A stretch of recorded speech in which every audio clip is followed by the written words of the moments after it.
Good morning बच्चों, हमारे CIC class YouTube channel में आपका बहुत स्वागत है। आज हम आपके लिए प्रत्यावर्ती धारा चैप्टर से लेकर आए हैं प्रत्यावर्ती धारा जनित्रिया डायनामो क्या होता है। देखो, इसका क्वेश्चन जो है बोर्ड एग्जाम में इस प्रकार आता है कि प्रत्यावर्ती धारा जनित्र अथवा डायनामो का सिद्धांत, रचना तथा कार्यविधि का सचित्र वर्णन कीजिए। और लगभग ये जो है 12th क्लास में 5 अंक का आता है और हाई स्कूल में 7 अंक का आता है। दोनों क्लासों में आ जाता है, 12th में भी आता है और हाई स्कूल में भी आता है। सबसे पहले देखो, इसमें आते हैं हम प्रत्यावर्ती धारा जनित्र अथवा डायनामो। हेडिंग लिखेंगे सबसे पहले, और बहुत ही इम्पोर्टेंट टॉपिक है ये 12th के लिए भी और हाई स्कूल के लिए भी। अब देखो, प्रत्यावर्ती धारा जनित्र या डायनामो क्या होता है। ये जो हमने पीछे बताया था आप लोगों को, विद्युत मोटर का क्या होता है, बिल्कुल उल्टा होता है। यह वह यंत्र जो यांत्रिक ऊर्जा को विद्युत ऊर्जा में बदल देता है, विद्युत जनित्र या डायनामो कहलाता है। यानी कि वह यंत्र जो यांत्रिक ऊर्जा को विद्युत ऊर्जा में परिवर्तित कर देता है, विद्युत जनित्र या डायनामो कहलाता है। ठीक है, अब आते हैं देखो इसके सिद्धांत पे। सिद्धांत के लिए हम क्या करेंगे, सबसे पहले आप लोगों को एक देखो चित्र बना लेते हैं। हम चित्र की सहायता से हम समझाते हैं। देखो, आप लोगों को चित्र भी बनाना है, 1 अंक का ये चित्र आता है। अब देखो, एक बात और हम आप लोगों को समझा दें, जितना क्वेश्चन जो भी करें आप उसको जितना साफ सुंदर होगा उतना ही अच्छा आपको नंबर मिलेगा उस पर। चित्र भी आपको बहुत साफ सुथर बनाना है, जिससे कि 1 अंक पूरे का पूरा दिया। अगर इसमें घुसड़ पुसड़ कर दोगे आप लोग तो क्या होगा, आधा अंक भी दे सकता है, उसको काट काट के भी वो जा सकता है। ठीक है, तो इसलिए आपको क्या है कि चित्र और राइटिंग वगैरह पर विशेषकर ध्यान देना है, जिससे कि अच्छे अंक प्राप्त किए जाएं। अब देखो, सिद्धांत क्या होता है हम समझाते हैं आप लोगों को। जब किसी बंद कुंडली को किसी शक्तिशाली चुंबकीय क्षेत्र में तेजी से घुमाया जाता है तो उसमें से होकर गुजरने वाले चुंबकीय फ्लक्स रेखाओं की संख्याओं में लगातार परिवर्तन होता रहता है, जिसके कारण कुंडली में एक विद्युत वाहक बल तथा विद्युत धारा प्रेरित हो जाती है। देखो, हम यहाँ चित्र में समझाते हैं क्या सिद्धांत। जब किसी बंद कुंडली को, ये हमारे पास क्या ABCD क्या है, एक बंद कुंडली है। ये क्या है, हमारे पास चुंबक है, 2 क्षेत्र चुंबक है, जिसका नॉर्थ सिरा और साउथ सिरा। इस कुंडली को चुंबकीय क्षेत्र में हम तेजी से घुमाते हैं। क्या करते हैं, यही मान लेते हैं पेन हमारे पास, ये कुंडली बना लें, इसको तेजी से हम घुमाएंगे। जब तेजी से घुमाएंगे तो हम जानते हैं कि चुंबकीय बल रेखाएं क्या होंगी, नॉर्थ से साउथ की ओर होंगी। जब इसको घुमाएंगे तो चुंबकीय बल रेखाओं में या चुंबकीय फ्लक्स में परिवर्तन होगा। जब चुंबकीय फ्लक्स में परिवर्तन होगा तो इस कुंडली में एक प्रेरित विद्युत वाहक बल भी उत्पन्न हो जाएगा। यदि इस कुंडली को बाह्य परिपथ से जोड़ा गया है तो उसमें एक प्रेरित धारा भी उत्पन्न हो जाएगी। यही क्या हमारे पास जनित्र या डायनामो का सिद्धांत होता है। अब आते हैं देखो इसकी रचना पर। रचना के लिए क्या करते हैं हम, रचना इसमें निम्नलिखित क्या होते हैं, 4 भाग होते हैं। रचना के लिए क्या करेंगे, रचना में क्या होते हैं, निम्नलिखित इसके 4 भाग होते हैं। नंबर 1 होता है क्षेत्र चुंबक। देखो, क्षेत्र चुंबक क्या होता है, इसमें यह हमारे पास है, यह एक शक्तिशाली चुंबक NS होता है, जिसके ध्रुवों के मध्य एक कुंडली को चुंबकीय क्षेत्र की दिशा के लंबवत अक्ष के परितः तेजी से घुमाया जाता है। ठीक है, ये क्या है, हमारे पास एक शक्तिशाली चुंबक है। शक्तिशाली चुंबक के 2 ध्रुव है, नॉर्थ और साउथ। ठीक है, इसमें कुंडली को रखकर चुंबकीय क्षेत्र के लंबवत रखकर क्या करते हैं, उसको घुमाते हैं। जैसा हमारे पास क्या है, ये देखो, ये 2 नॉर्थ और साउथ सिरे हैं, इसको हम कुंडली में इस तरह रखते हैं, क्षेत्र के लंबवत। ये इस तरह समझे, देखो ये कुंडली है, इसको हम लंबवत इस तरह रखेंगे। तो जब इसको घुमाएंगे इस तरह तो क्या होगा, इसमें चुंबकीय बल रेखाओं में परिवर्तन होगा, जिसके कारण इस कुंडली में एक प्रेरित विद्युत वाहक बल उत्पन्न हो जाता है। ये तो हो गया हमारे पास क्षेत्र चुंबक। ऊपर से लिखना स्टार्ट करेंगे, फिर उसके बाद आते हैं आर्मेचर कुंडली, इसको आर्मेचर या आर्मेचर कुंडली भी बोल देते हैं, आर्मेचर भी बोल देते हैं, या कुंडली, या फिर एक साथ बोल देते हैं आर्मेचर कुंडली।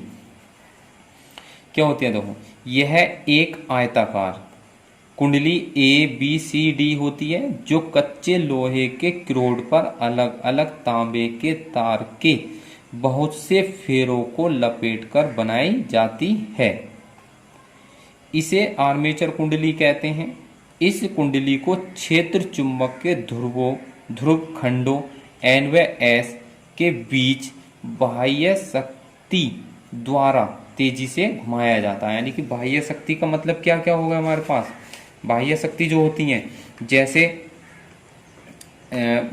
वाटर टरबाइन ले लें, ठीक है ना, पेट्रोल इंजन ले लें, डीजल इंजन ले लें, या स्टीमर टरबाइन ले लें, उससे क्या करते हैं, उसको हम घुमाते हैं। ये जो हमारे पास इसको घुमाया जाता है जिससे कि हम इसको यांत्रिक ऊर्जा दें। यांत्रिक ऊर्जा क्या करेगा, फिर उसको विद्युत ऊर्जा में रूपांतरित कर देता है, ठीक है नहीं।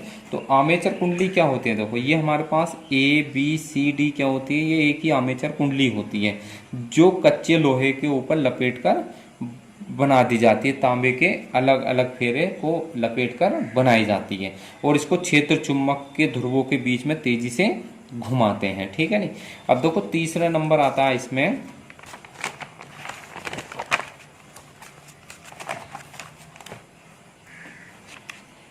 सर्पी वलय, ठीक है ना। सर्पी वलय क्या होते हैं, देखो इसमें तीसरा नंबर है हमारे पास सर्पी वलय।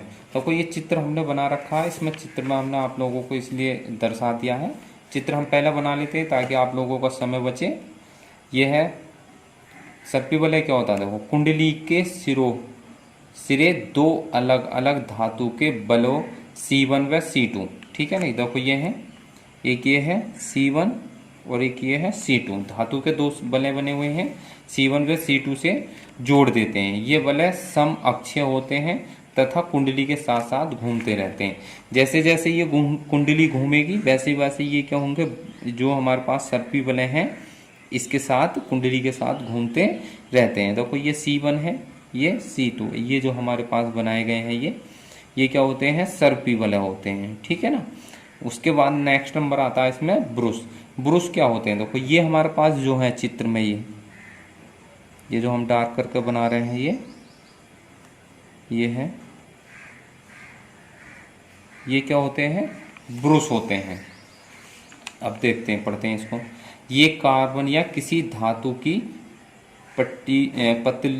पत्तियों से बने दो ब्रुश B1 व B2, ये है B1 व B2 होते हैं। इनका एक सिरा दो बलों को स्पर्श करता है तथा शेष दूसरे सिरे को बाहरी परिपथ से संबंधित कर दिया जाता है। ये ब्रुश कुंडली के साथ नहीं घूमते हैं। देखो कहने मतलब हमारे पास क्या, ये ब्रुश जो होते हैं इस सर्पी वलय को स्पर्श करते रहते हैं। जैसे सर्पी वलय घूमेगा वैसे ही ब्रुश क्या होंगे, इसको घूमते रहेंगे। एक एक सिरा इसको स्पर्श करता रहेगा, परंतु दूसरे सिरे से क्या करते हैं, इसको बाहरी परिपथ से जोड़ देते हैं। हम क्या कर देते हैं, इसको बाहरी परिपथ से जोड़ दिया जाता है। ये तो हो गई इसकी रचना। अब आते हैं देखो इसकी कार्यविधि पर।